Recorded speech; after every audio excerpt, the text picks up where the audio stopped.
Right now at 6, how a new proposal from Portland teachers on strike is leaving some parents feeling more hopeful. An imperfect school is better than no school at all.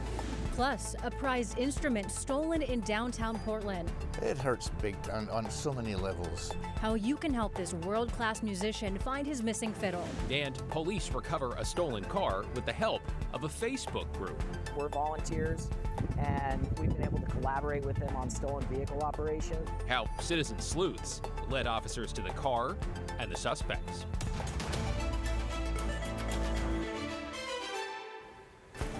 Good evening, everyone. We begin with new signs of progress in negotiations between Portland teachers and the school district as the strike stretches well into a third week. Thanks for joining us.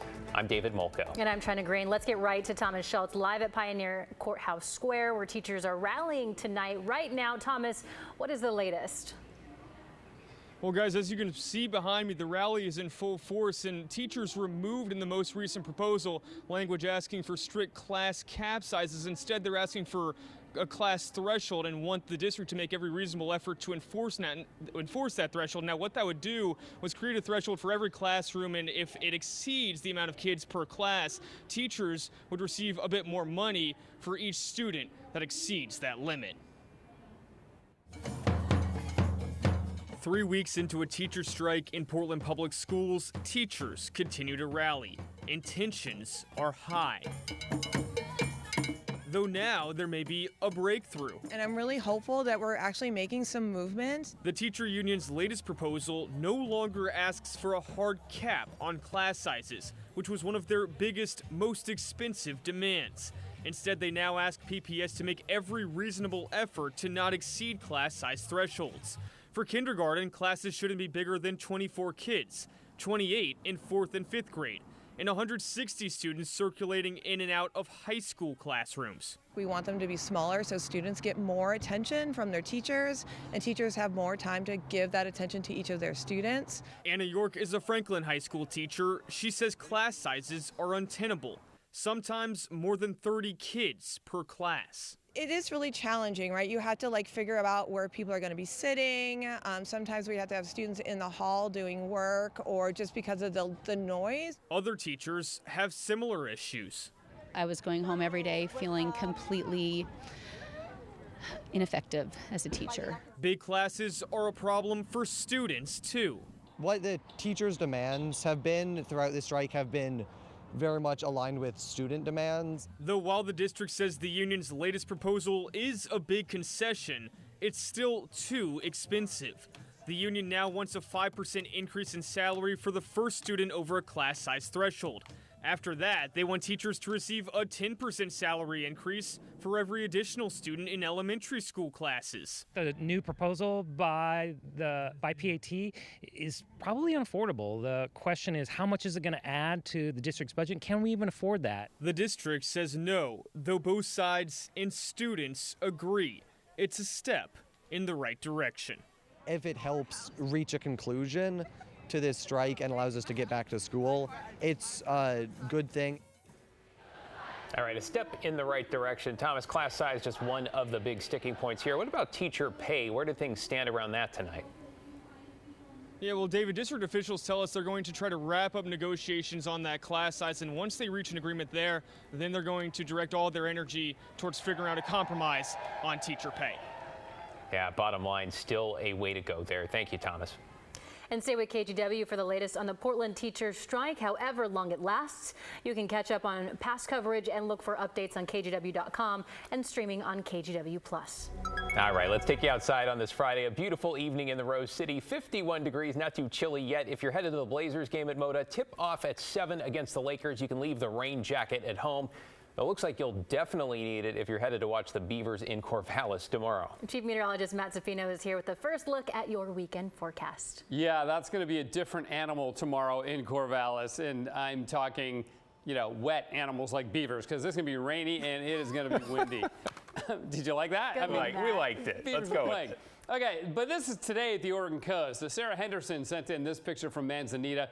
Absolute stunner with the sun going down, and it's been a great sunset. We're 5 for 5 this week. Every single day there's been an amazing sunset at the Oregon coast, and a couple in the valley as well. So the headlines: rainy and windy on Saturday afternoon. I think if you want to do something outside Saturday, you've got till probably 1 o'clock, maybe 2 o'clock in the afternoon before it starts to get really wet and eventually really windy. And we will get Cascade snow. Now, this storm may not be enough to open ski season on Mount Hood and in the Cascades, but it'll take us another step toward that, hopefully happening in December. Thanksgiving weather, mainly dry. We'll get some showers Wednesday night and Thanksgiving morning, but by later in the day, Thanksgiving Day, it should be drying out. And the rest of that weekend for folks coming back home, Saturday and Sunday, also looks good. So I don't think we'll have very many travel issues weather-wise here in the Northwest. Now, today was all about the east wind, and boy, did it ever blow in the gorge. 64 miles an hour at Corbett, Crown Point 62. Really backed off once you got west of Troutdale. But there was enough flow of that drier air in the mixing to keep us fog-free here in town. The big change comes as this weather system edges on in, and it's being powered by a really strong jet stream across the Pacific Ocean. So we've got a winter weather advisory for the entire run of the Oregon Cascades for Saturday night through Sunday afternoon. Upwards of a foot, 14 inches of snow, even at the passes, several inches of snow. So this is going to impact driving through the Cascade passes over Government Camp, Santiam Pass, Willamette Pass, and even the Siskiyous on I-5 down into California will have a lot of snow. So be ready for winter travel conditions. It is that time of year, of course. So let's look at the snowfall forecast here. This showing about 10, 11 inches on Mount Bachelor, but again, I think we may see more than that on many at our Cascade ski areas. This morning it was chilly with lows in the 30s, but it's all about the rain and the wind that are on the way tomorrow, guys. Back to you. Yeah, here we go. Thank you, Matt. Let's get to your headlines this evening. An Oregon State Police lieutenant is recovering from minor injuries after his car was rammed on I-5 in Marion County. OSP says the trooper tried to pull over a driver around 8:45 this morning south of Salem. That driver refused to stop, and while the trooper was trying to get them off the highway, the driver rammed the patrol car from behind, sending it spinning into the barrier there. The suspect was eventually stopped and arrested. No other drivers were hurt. Clark County officials now confirm it was hit with a sophisticated cyber attack last month. The county is currently figuring out how much data was potentially compromised. The cyber attack happened on October 21st. Now, at the time, it caused issues, including trouble with processing voter registrations. That's been fixed, and the county's network is once again secure. Clark County says there's no indication that employee or resident information was impacted. Hundreds of Salem-Keizer School District employees could lose their jobs next year due to a projected $73 million budget deficit. The district, Oregon's second largest, has been facing declining enrollment and also dealing with the end of federal pandemic dollars. Right now, 87% of the district's $1.3 billion budget is spent on wages. So to balance the books, the district says it has to make cuts. If there was any way to avert that or make it less true, we would have already done it. And if there was any way for me to soften that language and still be honest, we would have softened it. Superintendent there, most of the layoffs will be in administration, not teachers. The superintendent says the district plans to announce the first round of cuts in mid-December. Neighbors in Multnomah Village are expressing concern about Portland's plans to expand a safe rest village there. Right now, the Southwest Portland neighborhood is the smallest of the city's 7 safe rest villages. A city spokesperson says the villages help people moving into housing, but neighbors say their lives have changed for the worse. I went from having a quiet, peaceful home, a place where I always felt comfortable, relaxed, and safe, to always kind of being on edge. I was more frustrated with the city in regards to the fact that the communication seems to be a one-way street. The city has not yet signed their good neighbor agreement for the site. They tell us they hope to do so before they expand it. The city is holding a listening session with neighbors later this month. And nearly 200 doctors at 6 legacy health hospitals in Oregon and Washington have now voted to unionize. The doctors will join the Pacific Northwest Hospital Medicine Association. The vote comes ahead of a proposed merger by Legacy with OHSU. Registered nurses, nurse practitioners, midwives, and others say they also plan to vote on whether to unionize.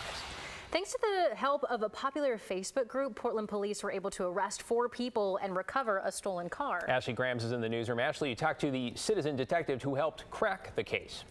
I did. He says he's a Portlander that just wants to help the community, so he spends his time roaming the streets looking for stolen cars. Here's a look at that stolen Volkswagen he found in southeast Portland last night. He called police, and officers stopped the car near 145th and Division and arrested 3 people, but another person ran away. Police set up a perimeter and told people in the Centennial neighborhood to shelter in place. A couple hours later, with the crisis negotiation team, officers made an arrest. You know, we don't do this for donations or anything. We do this because we love our community. We want to help. So when we get to tell them that we have their vehicle, it's the best feeling in the world. Just to even get that thank you, it feels good. Police say the number of stolen cars in Portland is down compared to last year. In October 2022, nearly 1,000 cars were reported stolen. Now this October, that number is down to about 600. China, David. Thank goodness for Facebook. Ashley, thank you.